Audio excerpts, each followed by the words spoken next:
I want to take a moment to introduce myself to you all. I know I might be unfamiliar to most. My name is Mackenzie. I am the marketing manager with Signet. I've actually been with Signet for over 4 years now, and I've held various roles during my time here. And I've had the opportunity to get to know a lot of our admissions consultants really well, but also get to know a lot of our students and our families really well. So I've been able to kind of hear all about their successes and challenges along the way. And I'm really excited to dive into this topic, which is really, really exciting for all of our families, which is about 10th grade and how we can use this time, how sophomores can use this time to get ahead in their admissions journey. Um, as I said before, this meeting is being recorded and we will share the recording with all of you afterwards. So don't feel the need to take any notes. And please, if you have questions, toss them in the chat and we will address them at the end with a question and answer. Um, I'm really excited to be joined today by my panel of experts, James, January, and Sheila. They are fantastic admissions consultants with Signet, and I'm going to have each of them introduce themselves. So, Sheila, can we start with you? Absolutely. Thank you, Mackenzie, and thanks for having me. It's really nice to be on like the other side of the microphone. Usually I'm moderating these things. I'm so glad to not have to do that tonight. But I'm Sheila. I'm the CEO of Signet. I also take on just a small handful of students every year through admissions. I started in test prep and then, worked through the admissions program here at Signet and have I don't know, coached over 1,000 students at least in my time here, and it's my favorite part of the job. I really love doing it, so I'm really excited to share some of my insights with everyone tonight. Thanks, Sheila. January, would you like to introduce yourself next? Sure. Hi, everyone. Welcome. I'm excited to be speaking to you tonight. My name is January Staten Worth, and I think I've been working at Signet since right before the pandemic started. So it's been a little bit of a while. Prior to that, I worked at the University of Pennsylvania for almost 2 decades. First, I worked in study abroad, helping students apply for international programs. And then I worked with the management and technology program, students getting 2 degrees, one in business and engineering. Um, and at Signet, I help students apply to college and university, and I love being a part of this special time in people's lives. There's so many possibilities, and it's just really exciting. Thank you. Um, and then James, will you introduce yourself? Sure. James Hayashi. I've helped students with like the test prep side of things for almost 2 decades, and really for the last 10 years of that have been more in the college admission space. I'm an admissions reader for USC, so if you have questions about that, you can ask. Of course, I really love celebrating with our seniors when they're getting the results in, as they've been doing the past few months. But it's also really special to work with the younger students because I get to know them, to watch them grow, to watch them explore their passions. So working with the younger students is actually, I think, we'll talk about why it's more effective in a lot of ways, but also a lot more fun. All right, thanks so much, James, January, and Sheila. Now, I have a whole bunch of questions that I'm going to be asking you all to share your expertise on. So, again, I will ground us in our topic today, which is the 10th grade Head Start. You know, what sophomores can be doing now to get college ready with ease. So, to my panelists, I would like to ask you all, when you think about the college admissions timeline, why is sophomore year, especially sophomore spring, such a pivotal moment for students? January, will you start us off? So, sophomore spring is actually my favorite time to start working with students. If you work with me, and I think this is true of many of my colleagues at Signet as well, I'm all about like decompressing this whole experience because I think there's a lot of nervousness and anxiety for students and for parents. And you're hearing a lot of different things from your peers, they're hearing things from their peers.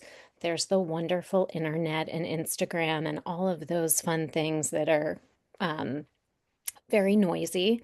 So I think starting in sophomore year, kind of laying out the admissions process and demystifying it really, really helps dial down that anxiety and those big feelings people have. And then I also think it gives us a really long runway to kind of really get to know your student, figure out what you and your student value, so that we can incorporate that into the entire process and pick the best fit schools for your students' needs. I also think it's a great time if there are any outliers or hiccups that your students are experiencing that we can address it early. I love that, January. That's so true. Plenty of time for you to get to know the student and the family, make well-informed decisions, and also cut through all that noise that's out there at the same time. James, I'm curious if you have anything to add. Yeah, I think January stole a lot of what I would have said. But the thing I'd say on the flip side, and it's probably if you're attending this webinar, this probably isn't you, but on the flip side of all the stress, a lot of especially students and even sometimes parents, have the opposite issue or problem with that, which is that nothing is on their radar at all. They're not thinking about applications because it seems so early. So kind of coaching them through it's early to apply. Yes, you're not going to send in your applications right now, but it's absolutely not too early to start thinking about colleges, getting educated about what's out there and why different schools might benefit one family more than the other. So that's the opposite end of the kind of conversation I've had with a lot of families is they'll come to something like this, or we'll talk in a 15-minute meet and greet. And I've just coached them through why this is actually a really good time to get started lightly for all the reasons that January mentioned. Love that. Sheila, I want to ask if you have anything to add, but then I'm going to circle back to you, James, to ask you a little bit more about that too. Perfect. Yeah, I mean, they hit the nail on the head with the decompressing this timeline. One thing I like to start with is by helping families understand that applying to college is not just hitting submit on the application, right? It's not also just writing the essay, which does take time.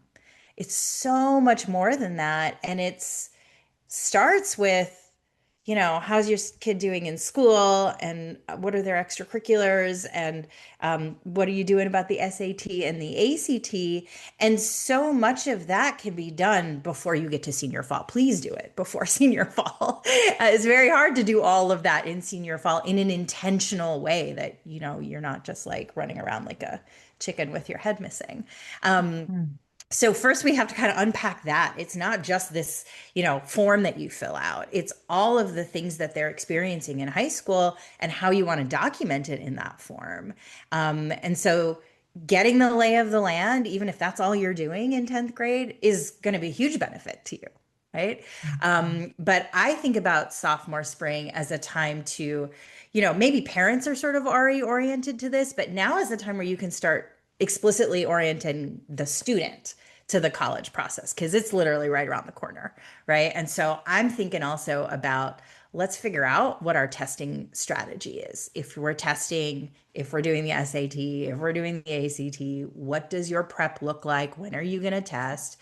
I'm also thinking about building some familiarity with the landscape of colleges that are out there, right? A lot of kids don't really understand what big means in the context of a college campus, right? Or small. Like a small college could still be 3 times as big as their high school.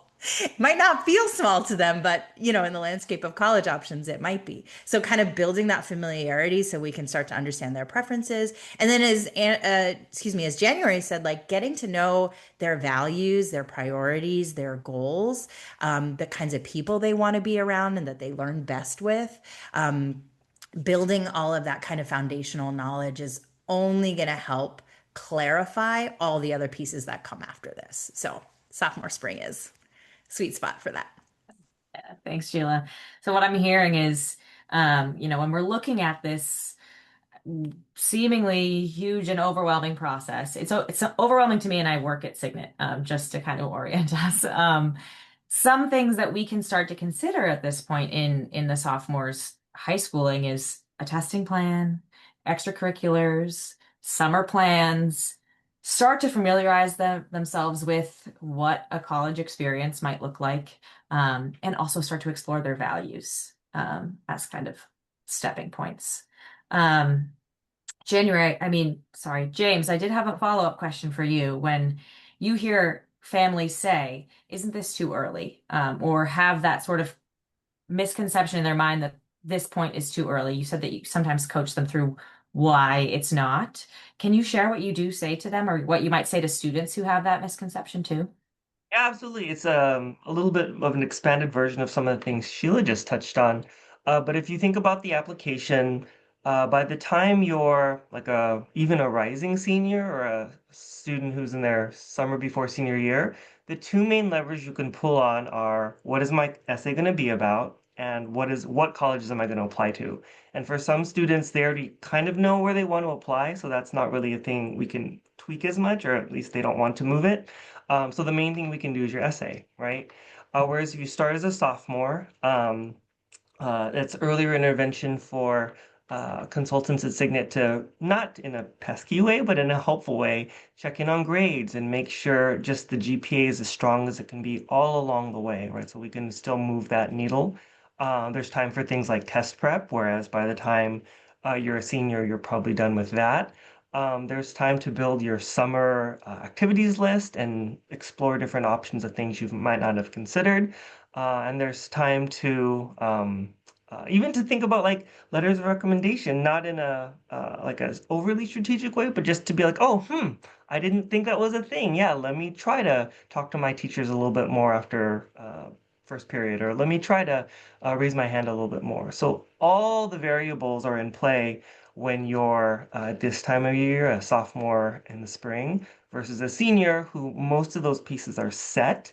And there's obviously, I think with the seniors, a lot of what we're doing is helping with their essays, is building their list, and a lot of it is managing the stress and just the timelining of things. But with sophomores, there's just so much more we can do. The possibilities, like I think January's are basically endless. Yeah, I do think that a lot of students might not realize at this point in their high school that they're making decisions and making choices now that are going to show up on their college application. So now's the time to get ahead of some of those things and identify what those choices are. Um, Sheila and January, I'm curious if either of you have anything to add to what James had just shared. I think looking at the courses available to take junior year, I know a lot of my sophomores that I'm working with right now, we're talking about course selection. And I think being if a student has an idea of what they want to pursue in college, we can provide guidance on what would be the easiest path if they have a specific major in mind. And a caveat to that is you can have a specific major in mind and then get to college and change it. So it's not the end of the world if you don't have it. But some students do have a real sense of what they want to study in college from a younger age. And for those students, it can be helpful to make sure they're in certain tracks in their high school curriculum to ensure that they are placed best when admissions committees are looking for things like physics or calculus for engineers, those types of things later on. And if your student has already done that and you want to seek assistance from Signet, there are many ways that we can provide guidance on how to course correct if that is necessary at this point. But again, the earlier you start, the easier we can make these changes and the more opportunities that you'll have to pursue what you think your interests are to confirm or deny. I was going to say something similar. We're also aligned. I guess that makes sense. We all work at the same company. We have the same approach and philosophy. But the thing that hasn't been mentioned yet here is, oh my gosh, and now I forgot it. It happens to all of us. I'm sure it will come back to me. Hold on. Class choice. Oh, starting too early. The sometimes people think starting means like full, like pedal to the metal.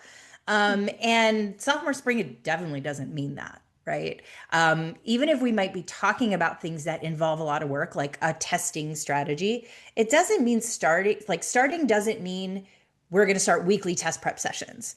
It might mean you take a practice test and then we decide when you're going to test. And maybe it's not till next year, right? James, I think you said it in one of your remarks, like we start in a light way, right? And when I'm working with a sophomore, I may talk to them once every 2 or 3 months, right? The work that they're doing is very light. They're not writing me essays. They're not spending hours per week, right? So we want to stay sort of, I guess, age appropriate with the kind of work that they're doing, and it will ramp up over time. So that's the only thing I would add. Thank you, Sheila. That actually leads me to my next question about kind of how do you even begin to start small in each of those topics that we mentioned, which I believe were extracurriculars, making a test plan, and thinking about their college experience and values. What are the kind of small steps that you can have and the small conversations that you can have with students to begin this process? Um, James, I'll ask you. Sure. One of my favorite pieces of advice for families in this stage is to go visit a school. Most people have at least one college, within maybe a 1 hour drive of where they are. And if you're in Southern California, like where I'm based, there's easily like a dozen colleges at least within any part of Southern California where you can go visit really easily. The reason I suggest that is one of the things Sheila said is students, most high schoolers don't have a conception of what a small, medium, or large school is. So just for them to step foot on campus, be like, oh wow, this is a small school, it's huge. Um, so get a sense of scale, and then if possible, to visit several campuses so they can compare them. Be like, oh, okay, I'm not going to that school in particular, but I really like that they have X, and now I'm looking forward to finding colleges with that kind of program or this type of teaching modality. Um, it also gets them excited. It kind of gives them a goal and they have an idea of what they're working toward when they can see like the freedom and how beautiful a lot of college campuses are.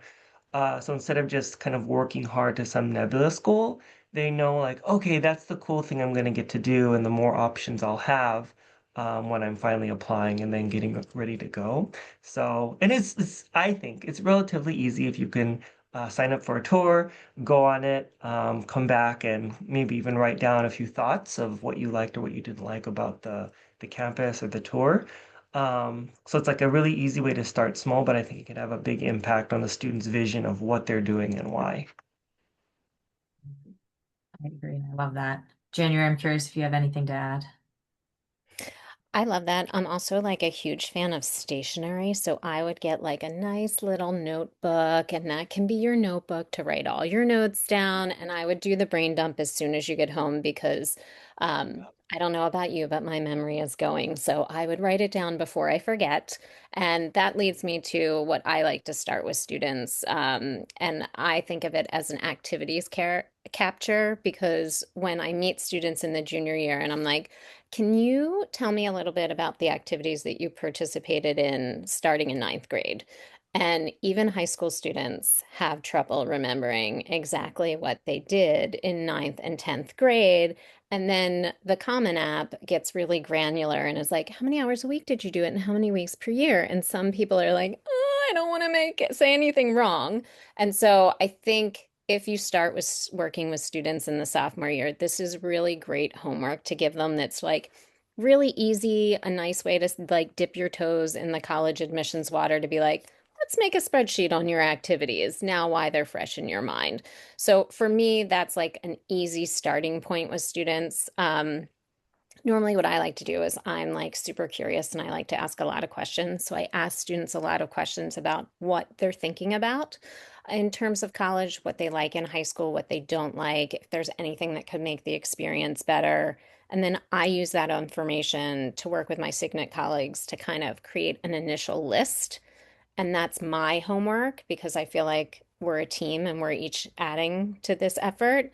And the students' homework is the activities list. So it's not a heavy lift for either of us at first, but it's also a great way for me to get to know a little bit more about them extracurricularly, in addition to the answer to my questions, and have them have some skin in the game, but nothing too great. Sheila, how do you advise your students start small? I definitely do both of those things. So love it. Um, I also, as I said when I was thinking about the sophomore spring timeline, I like to orient the student to the process, right?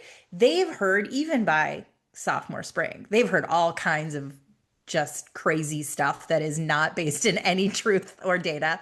And so I kind of want to know what they think goes into the application, what they've heard matters.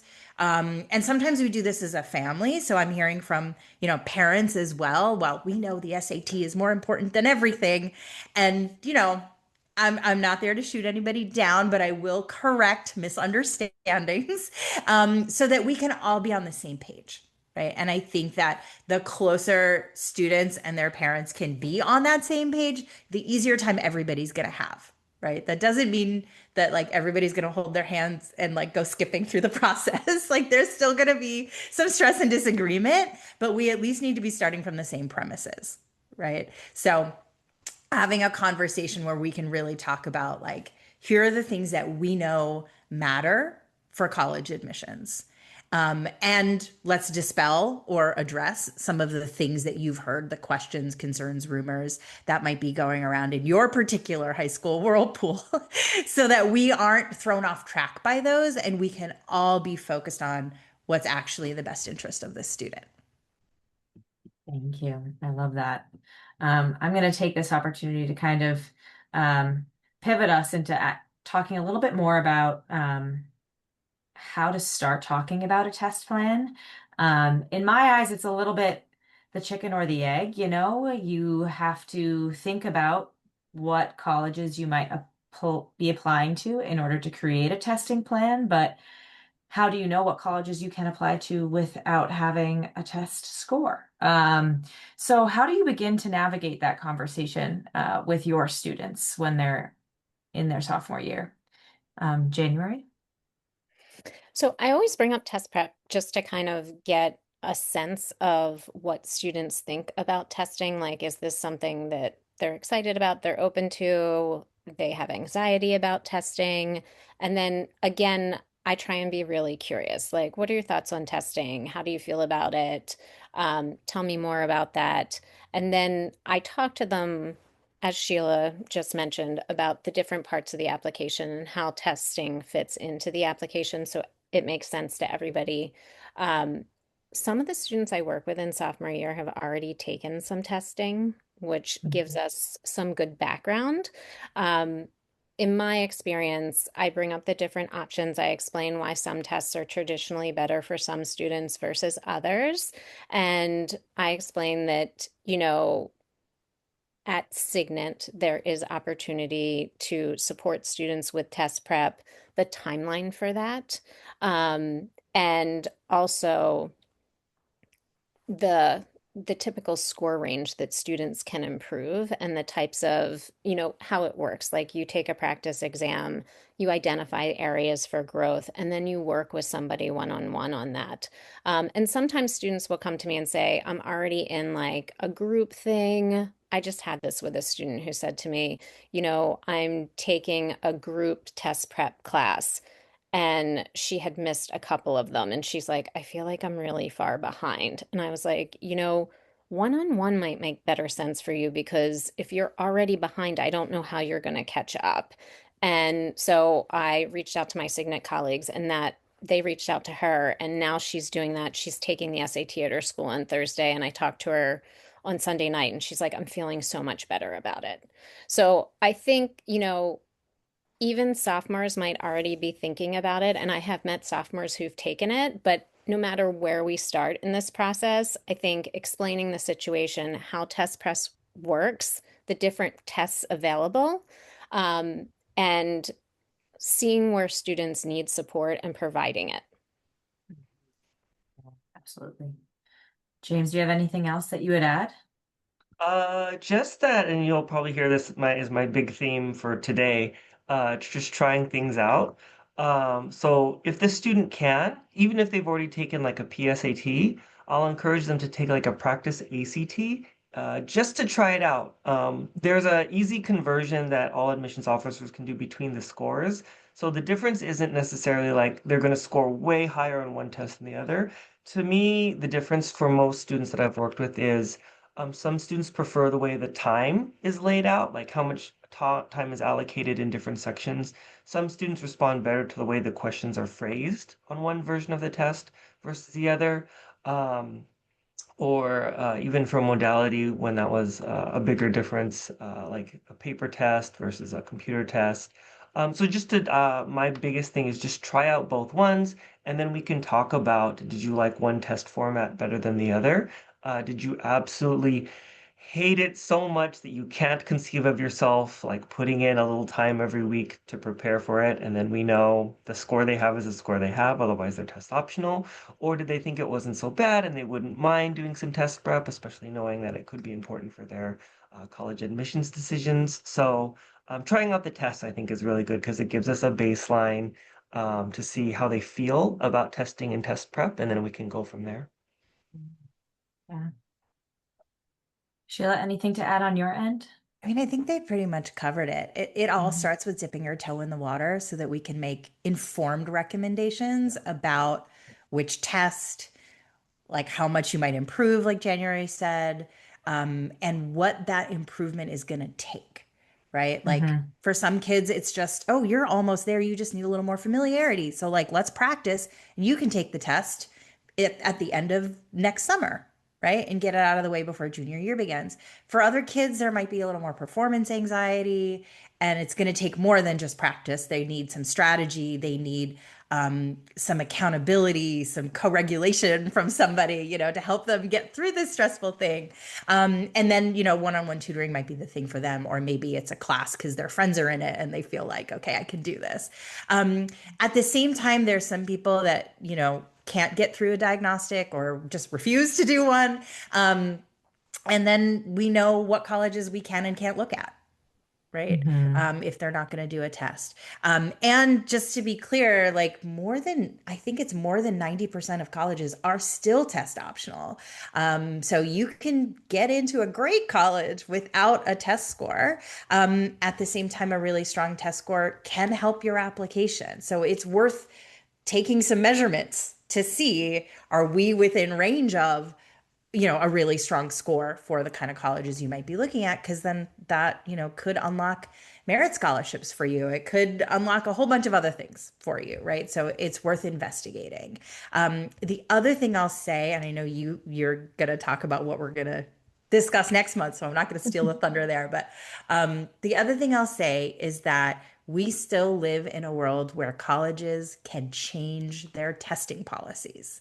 So there are many that have permanently declared we are test optional to the rest of eternity, and others who have brought the test back and said this is our, permanent testing policy. There are many other colleges who are still in this temporary policy zone. So they could switch to requiring the test, or they could decide to be permanently test optional, and we might not know until your kid is in their junior summer when, oh my gosh, it might be a real crunch to fit testing in with everything else that needs to happen. So, taking that temperature in sophomore spring helps you plan ahead and avoid being, backed into a corner like that. That's a really good point. Thank you for calling that out. We also, next month, we'll be hosting a webinar that's going to be a really deep dive into how to make a testing plan, what the differences between the SAT and the ACT are, and what going test optional means. So we'll be kind of zooming into that aspect of this for you all next month, and the registration will be sent out this week if you're interested. Um, but I'm also just curious if in your work with your students, you've ever met with a family or a student who's really resistant to the idea of testing or beginning to talk about these sorts of things. I see, Sheila, you're nodding your head. All the time. I think that's probably more the norm than a kid who's raring to go, like, let me at that ACT. It's usually, I don't want to do this. You can't make me do this. And so, I love to start with a practice test, but if the student doesn't want to do that, I recognize that parents only have so much goodwill to burn with their kids. And maybe it's just not going to be on testing. And that's fine. Like I said, there's lots of options to pursue the test optional path. But sometimes I could tell you a story if that's helpful. I had a student a Please. couple years ago who, like, I mean, when she was a freshman, she was like, don't even talk to me about the SAT. We're not doing it. I'm not going to go anywhere near it. Came to sophomore spring, and I was like, listen, please, let's just do one section of a test. Let's just try it. I'll sit with you. Like, we'll get it done. I think her parents might have bribed her with something else as well, but she did it. Um, and what I saw really changed everything. I mean, it changed everything for me, but also probably more importantly for the student. We had her do a reading section, and she ran out of time about halfway through, and she was like, I'm terrible at this. I can't do it, all of the things. But what I saw was that until she ran out of time, she actually got every question right. Hmm. Right. And what that showed me was that she had all the raw skills that she needed to do well on this test, not just on the reading section, but the ACT, if you're familiar with it, is a very empirical test. There is evidence, clear evidence. You can connect the dots on the science section, on the English, like it's very empirical and evidence based. So I knew that she had that skill. We just had to help her manage her time. Right. And once I was able to show her that, she was like, oh, okay, like maybe it's not going to be so bad, right? And we got her working with a tutor who really focused in on that kind of endurance, time management, and performance prep aspect of the testing because she knew the material. It was about demonstrating that knowledge in the time constraints, and they worked on it. And I love this story because it has such an amazing ending. I'm not trying to promise this is like typical for everybody. Her very first test, she came back with a perfect score. And we were expecting it because that's where she was practicing. But like we really unlocked this thing for her.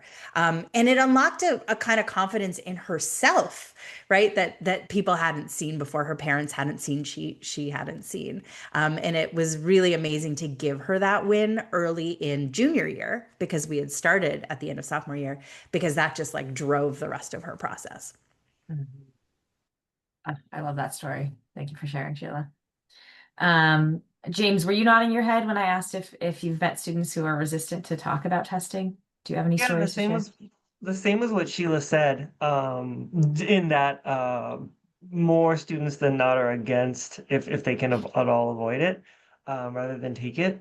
The other thing, since we probably have like more parents than students today, in the webinar, is I know everything Sheila said is 100% true in terms of the statistics of who is and who isn't requiring or making a test optional. But because there is such a big group of colleges that aren't fully committed one way or the other, and they can change, as she said, when I'm talking through the conversation with families, I like to let them think about the trends that I'm seeing over time. And one trend is, of course, every year, a couple more colleges, usually the more selective ones, are saying this year we're going to require a test. So at least prepping, where students are now, like as a sophomore, if more and more colleges by the time they apply are in that we're going to require a test kind of camp, then they have more options, right? It's not like, oh shoot, my dream school was test optional, but now that I'm a senior, they want me to take a test and I didn't, and I'm either gonna have to rush to prep or I can't apply it anymore. So just getting ready, and like Sheila said, just try out a section, right? Just try out a Mhm. full test, and then you can kind of see where it goes from there. It'll keep doors open for families and for students. Um, One of the trends I saw this year from students I worked with and talking to a bunch of colleagues is, because a few more colleges said the test is required. So certain students who had amazing GPAs but maybe not a good test score, instead of applying to those schools, they applied to like slightly less selective schools that were test optional. So those test optional schools got a flood of really great GPA, no score students. And so for the students who normally would have gotten in there, their pool is just more competitive. And I think, just based on other trends and things, that's going to keep trickling down. So it's a really, really good idea just to try, as everyone's been saying, because by the time a sophomore now applies for college, the testing landscape will probably look a little bit different. So just being ready, I think, is a good thing. Yeah, absolutely. And I love that you called out sort of the ripple effects that this can have when when a school does decide to change their testing policy and how it impacts you as an applicant, even if you weren't planning on applying to that school. Yeah. There are important considerations every step of the way during that process. So thank you.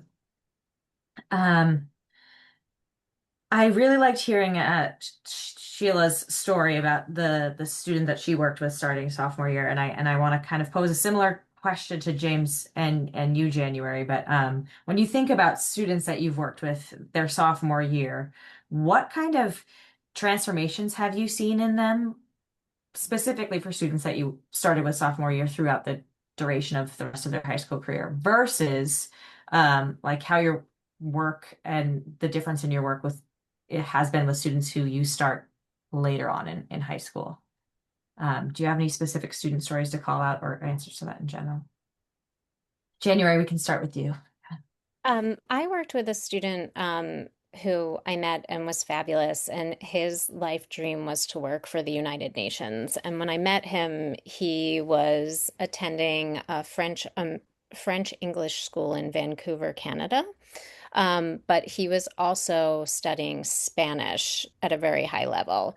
So when I met him, he was basically a polyglot. And then we were talking about his interest in like politics and international relations. And having come from Penn, I said, well, have you ever thought of like a coordinated dual degree? So, where you're doing 2 degrees or an interdisciplinary major where you can study more than one thing.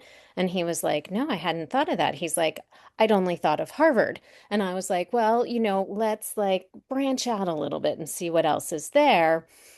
And so I said, it'd be great if you could use your language skills because he was like, he definitely knew he wanted to study abroad in college. And he also was interested in business, but didn't have any real sense of what that would mean because at his level in high school, he hadn't really gotten to touch on anything business related yet. So I told him about Penn's coordinated dual degree program in international studies and business. And he actually ended up coming to Penn and speaking with the director of that program. And she was impressed with his French and Spanish skills, but she said, the majority of the students that apply to the program apply for the French and Spanish spots. Um, we don't have a lot of students who study Arabic, and he had Arabic in his background, in his family background. And he said, well, I've always been interested in studying Arabic. And this student came back from that visit and ended up taking an Arabic course at a local college in Vancouver. And then he actually like applied for some sort of spring immersion program, spring semester or spring term of his junior year of high school. So he got to go overseas and like stay with a host family. And he ended up applying to Penn with his target language being Arabic at in the Huntsman program, and he's currently there as a sophomore. So um, he now has language ability in 4 languages, and he's a sophomore now. But last spring, he took a writing seminar based on Egypt and got to go abroad to Egypt for his spring break. So, like, that's why it's so pivotal to start talking to these students in their sophomore year and getting to know them and not only getting to know them, but kind of like broadening their idea about what's possible at college and university. Like, you might just not get to major in something. You might be able to do an interdisciplinary major or a double major or major in a minor. You can incorporate study abroad. Like, these universities have so many resources and opportunities, and like planting the seed with these students to see what grows over the sophomore and junior year, it's phenomenal. Like, that's what's transformational about this period of time in people's lives, and like asking good questions and like offering up these opportunities that they've never even thought of, you know, is amazing. It's exceptional. And that's why I like working with sophomores because there's so much room to get to know them and figure out, what are the paths that they could travel. Mm, love that. James, do you have any stories to share? Yeah. So I had, of course, I had a student who he's from a more rural area. Um, and we started working together. He was a little bit like a lot of the younger male students are, a little bit like quiet or like kind of gave one or two word answers at first when we were working together. But I'm not a like serious biker at all, but he was very into mountain biking, so we kind of bonded over that. And he wasn't at the time doing any community service, and when we talked about it, he was like, "Well, I don't want to like just help people because it's something I'm supposed to do for college. That seems disingenuous." And I was like, "Okay, I totally get it." But I was like, "Okay, well, what could we?" And if again, based on where he lived, there weren't a ton of like programs that he could do community service wise that were formal things. But the thing that we landed on was because he liked biking so much, he started fixing up old bikes and selling some of them and donating the proceeds to different charities that he liked, or donating the bikes themselves to families he heard about through a friend of a friend who could use a bike. Um, so it was something that he genuinely liked. It connected with one of his interests. He got to help someone else and add it to his college resume, but in a way that felt meaningful to him, as opposed to like, oh, this is just something I have to do.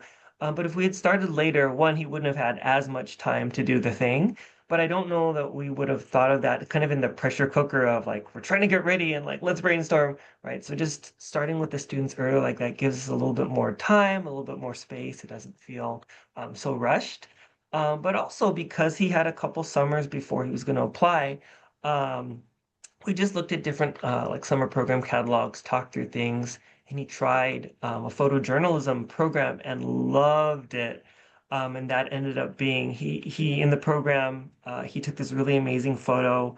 It was in New York City, so he took a photo of like the subway, and there was a like an immigrant looking woman in the foreground, but like an American flag in the background reflection. And he was like explaining to me what that meant and what it symbolized to him, and he was so excited. Um, so he actually wrote one of his college essays about that. But again, all those things happened because he started young. We had the time to just try out different programs and see, and it just felt like um, just fun in a way that I think it wouldn't have if we had started later and we're trying to just check boxes and rush through all the parts of the application that we have to do. He ended up applying to NYU because he liked being in the city in that summer program.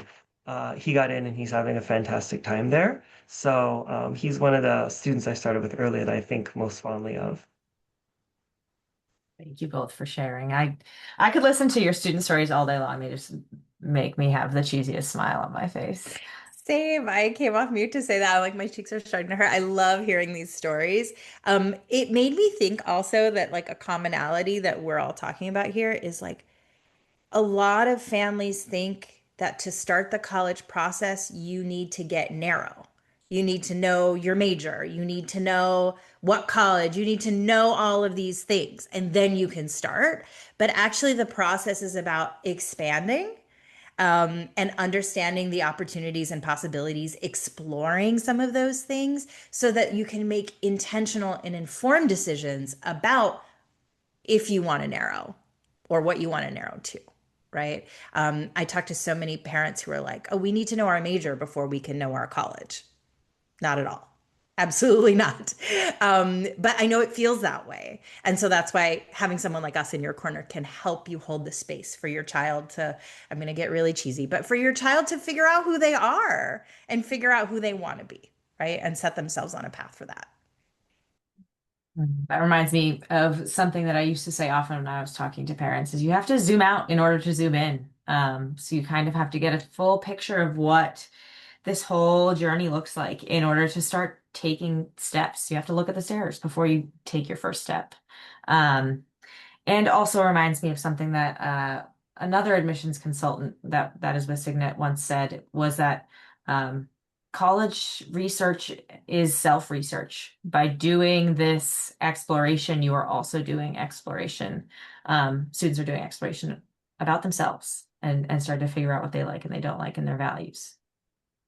I do want to be cautious of time and give us plenty of time for questions and answers. So I'm going to close us out with one final question for each of you. And that is, what are some of the other common myths or misconceptions you might hear from students and families at this age when approaching the college admissions journey?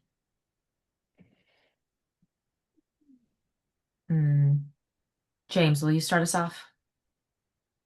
Sure. Let me think really quick. Common misconceptions or myths. I think the main one is the thing that we've been talking about, like that it's too early and also that they have to know. I would say the other one is because it is so early, like, and there's not like a lot of specific necessarily like technical things that need to happen, that families will try to handle it on their own. But I think it's nice, like even I've worked with like younger start families where the parent is a college consultant, and so they know it's actually really good to have an outside person come in. Because one, we come with genuine curiosity. Like, I don't know your kid. I'm going to ask a million questions because I have to get to know them, right? As opposed to a parent who's like, "You've always liked math. I think you should major in math." Um, so having someone who actually doesn't know the student well at first can be really helpful so they get to know the student together and it feels like an organic process where we're learning alongside the student. I also think just like the dynamic is really usually really good when you have someone like a consultant come in and the student responds differently, right? Like as a parent who feels like they're kind of nagging at their kid or constantly telling them, remember, we have to sign up for that college admissions tour. To have a person come in from outside, I think is really good. So even though it's young and there aren't necessarily super technical parts of the process yet, maybe the relationship, the dynamic is different if an outside adult is kind of supervising the process as opposed to a parent. Absolutely. That's a great call out too. I used to hear a lot that having these types of conversations sometimes created tension in the house. So it's valuable in bringing in someone else to kind of help navigate the waters.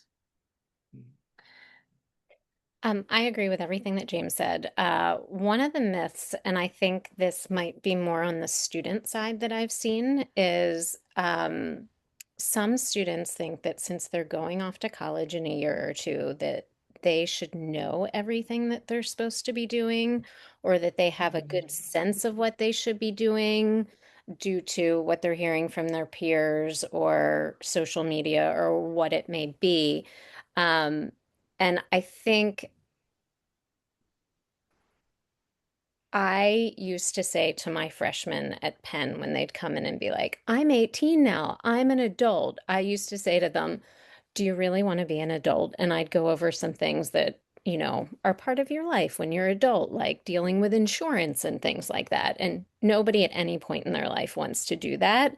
And I think a common myth is that you should know everything and be ready by the time that you graduate to handle everything that college has to offer. And I think if your parents went to college, they probably weren't 100% ready. Part of the college experience is to help you get there. So I think this is a process. And I think being vulnerable and saying, like, this is what I'm really excited about and I'm looking forward to about the college experience is something that I work really hard at to establish that relationship with my students. And the excitement part is easier to get out of people. But also, this is what's a little scary to me about the experience because, in my mind, excitement and scary, they're the same thing. Like, I'm excited about an unknown or I'm scared about an unknown. It's all about how you're looking at it. And, you know, we are so overly, blessed with all the information out there to be able to go on a website or get feedback or to connect you with colleagues that we have that have worked at these universities or former students that have attended these universities. So you can get a sense of like what it's really like and what was the thing that you were most surprised about so that you do have a better, grounding in what this is going to be like and not think that you have to have it all figured out by the time you graduate high school because nobody does. So I think that's like a big overarching myth of this process. And I think sometimes it causes more friction between the students and the parents at this time.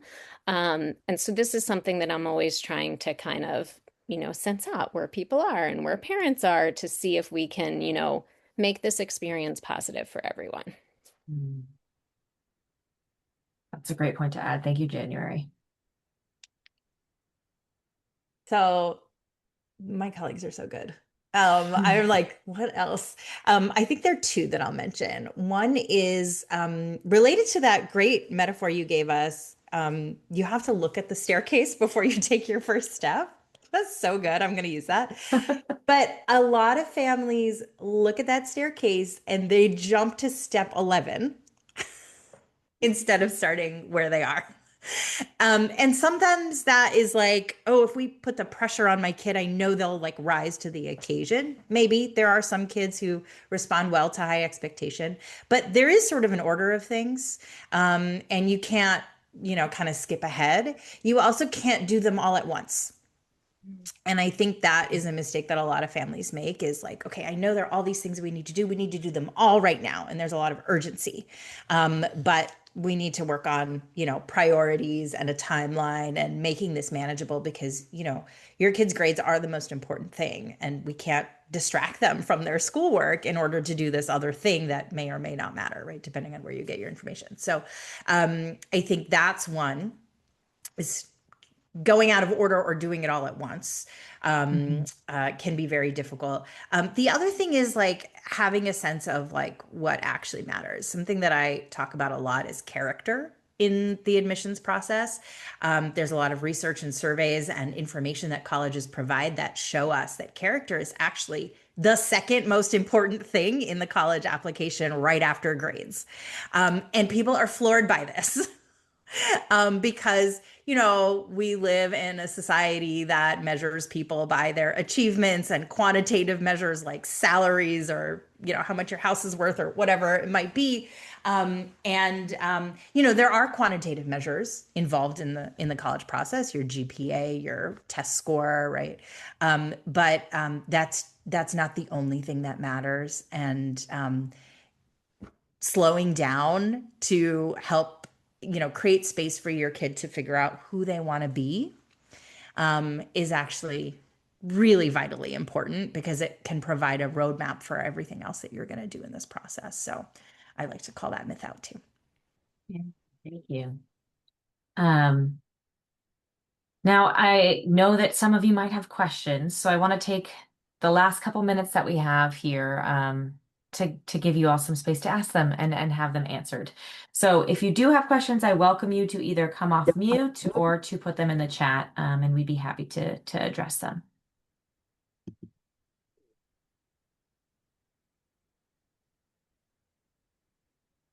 And no question is too small. If you have even a small question in your mind, someone else is probably having the same one. So please ask away.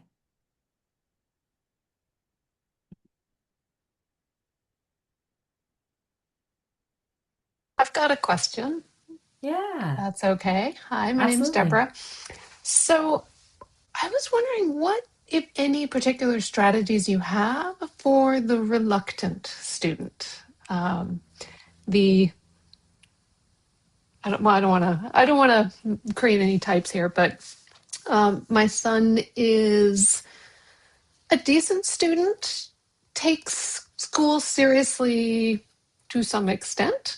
But yeah, just very reluctant to embark on all this and a little bit hard to reach in terms of getting him to talk about the values and things like that. So I was just wondering what kind of strategies you have for thawing that particular Mhm. iceberg. Thank you. Yeah, that's a great question.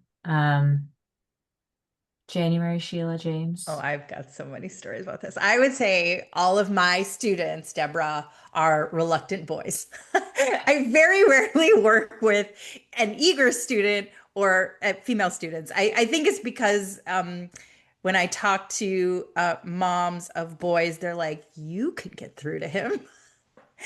And I don't think I have any magic talent here. I think the special sauce is that I'm not you. Yeah. Really. I'm just not you. And, I'm sure you're all just lovely parents and you're doing everything you can, but there's baggage. There just is. And even if I'm saying exactly the same thing that a parent has said, they hear it from me and they don't hear it from parents. And part of that is biological. It's part of a developmental process. There was research out of Stanford a couple years ago that showed that they were doing brain scans of teenagers, and they found it at age 13, the brain lights up more with a foreign voice than a familiar voice. And I'm like, we did not need research to tell us, because we knew this. But you asked for strategies. So one is, bring someone else in, even if it's an older cousin or a teacher that they really care about. Like, somebody else might be able to have those conversations. The other thing is we really want to meet them where they are, right? There's a reason they're not as engaged or reluctant or not wanting to talk about those things, right? So we want to normalize that. It is very common, right? Especially for boys to not want to talk about those things.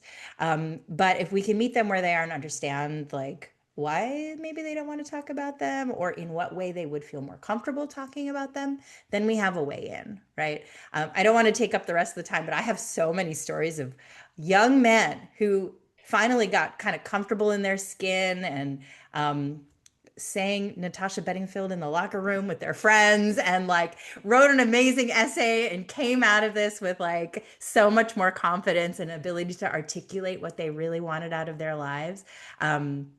Some really amazing stories. So it is possible, Deborah. I think maybe that's the biggest strategy, is to know some kids take a little longer to open up. Sometimes you just got to find the right partner for them. But it is all possible. And you're not alone. Thank you. I appreciate that. You're welcome. I'm going to address our chat question here, which is, what activities do you recommend for rising juniors or current sophomores during summer break? So sophomores right now, what would you recommend for their summers? I would recommend anything that the student's interested in to see if they could explore it further or take it to the next level. I'm also a big fan of, it's kind of, there are some summer programs still that are accepting applications, but we're getting late into the season for that. But I wouldn't let that deter my students. I would say, let's look at what's available, even if you can't do it this summer, so that you know what your options are next summer if something really lights you up. Because I used to run a summer program at Penn, and since it was a coordinated dual degree program, it was engineering and business. And it was so neat to see 50 students come together with a singular passion, because at their high school, they were the only kid that was interested in this. And to have like instant interest that was on par with their level, um, really, really instilled confidence in them. And at the end of our 3-week program, we had students who left that was like, who really felt that, yes, I want to pursue business and engineering. We had other students who were like, you know what? Engineering's not for me, but I love business. And we had the flip side. I love engineering, but not business. And then we had students who said, Penn is amazing. I want to be here, not interested in business or engineering. So even if you think you know what you want to do, you might be surprised at the outcome. But I do think, like, considering a summer program, if it's an option for you, really, really does build confidence in students that they can handle college level work. And it does this wonderful thing, which it introduces them to pre-work, which if they can learn that in high school, the transition to college will be much, much smoother. So even if you think you missed the boat on opportunities for this summer with your sophomore student in that academic realm, I would still check them out so you're not behind next year. And like you said, there are still some that are accepting applications too. Yes. Anything else to add on from your end, James? So if your student has a sense of what they might want to do, and like January said, it is a little bit late, and you're unable to find like a specific formal program or anything structured, it could be worth exploring kind of creating your own opportunities. I had like a sophomore student a few years ago, and she couldn't find anything for various reasons. So she was working with a Boys and Girls Club, and she loved engineering. And she talked to her director and was like, once a week, instead of doing homework time with the kids, could I do like a little lesson on programming? And her director was like, sure, that sounds fun. So there was like, I don't remember the name of it, but it was some program where it was super simple and they got to build like little, really easy games. So once the students kind of coded the games, they could play them. So she got to like teach something that she really loved and was meaningful because she loved kids and she loved computer programming. The students got really excited. And one of the little girl students that my student was helping was like, "Oh, it was so cool to like see you do this thing as a female person." So my student was like just glowing when she was telling me this story, and I was glowing too. Um, so again, if you don't find any like formal opportunities, you can kind of get creative and think of ways that you might kind of create something for yourself or for your student that explores their interests and lets them build on an existing passion. Oh, thank you. Now I know we are at 6:32, so I do want to be mindful of time and close us out here. But I want to thank you all for joining us here today, and thank you to James, January, and Sheila for being on this panel. Our students love you, and you are all just such experts in this industry. It has been a pleasure to hear from all of you. We will be sending out this recording, like I mentioned, but if you have any questions, please write to us or give us a call, and we'd be happy to address what you've got on your mind. But thanks Thank you, all. Mackenzie. Thank you so much. Have a good evening. Me too.